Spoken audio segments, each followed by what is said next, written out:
What did you think of Kevin Holland in his recent fight this past weekend? Kevin Holland is a character, man. He is a character for sure. Like, good striker too. What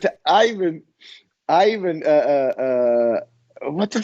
I don't want to say something weird because I know he's gonna call me out on it. But we had a little. I texted him something like super, like pretty. Like I just said I just said something like, hey, at the end of the day, I got nothing against you.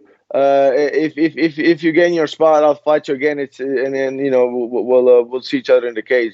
And he says for sure something like that. To be honest, man, Kevin Holland, right?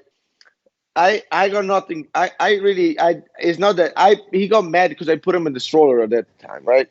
And I'm not regretting that. At the end of the day, I'm not here to make friends. Yeah. But he got mad because of that. But reality, it's not that I had anything like particularly wrong with him.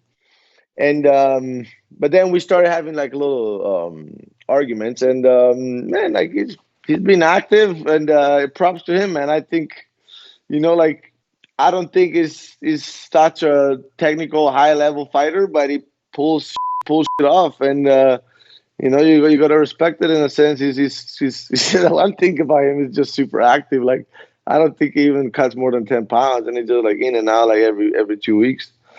And props. Like his last fight was weird because you would not expect from such a high level jiu-jitsu practitioner being on top and getting knocked out that way. Yeah, I feel like crazy. It's a little bit it's almost humiliating for him. I don't know how the hell it happened, but I mean, he is getting old, but still, that was dominant either way. No matter how old he was, it was still some freaking crazy punches from the back like that, and from the knees. Yeah, no. That's the thing. He's such a man. He has such a very freaking style, which is like a freaky style where he's very hard to, and then. But come on now. You're like, I don't think any solid fighter should be knocked out from the bottom. I think it shouldn't happen. Like, you don't being something like Jacare, just with a little bit lack of respect, I guess, in the punches, because he got taken down 2 times in like how long? 2 minutes. That shows holes on wrestling, on Kevin Holland's wrestling. But at the same time, he shows to be honest, he reminded me a little bit of Tony Ferguson, the way he fought a little bit. Yeah, he didn't seem worried about the takedown. Like you could tell when he was getting taken down, he seemed like he wasn't afraid of the takedown, and he wasn't afraid of going to the ground. He was steady striking and aggressive towards Jacare as he was going down, but he wasn't also assuming he was going to win on the ground, and that obviously wasn't his plan. But he didn't seem scared. He didn't seem worried. He didn't seem like, and you could definitely see that when he was going down. You're right.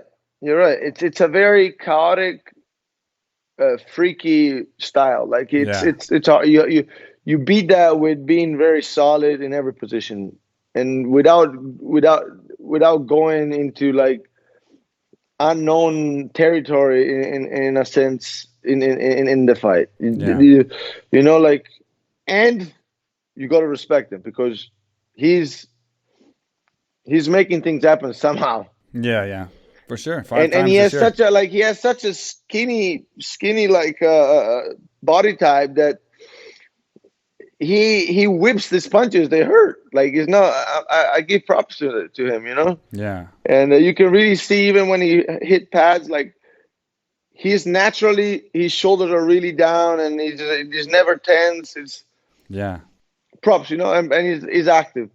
Yeah. That being said, I don't think technically it belongs to the top, but sometimes it doesn't matter. You got some of these guys that are really unorthodox that just continue knocking people out like the old school guys. So sometimes it doesn't matter. But I definitely see a bright future with him for sure. But he's definitely on his way. But you guys obviously are farther ahead and got a lot of bigger fights to worry about. Yeah, but to be honest, man, like if he gains his spot, man, like I basically already called out anybody in the top 5. Like, like trust me, like I love fighting. I want to fight everybody. It's okay.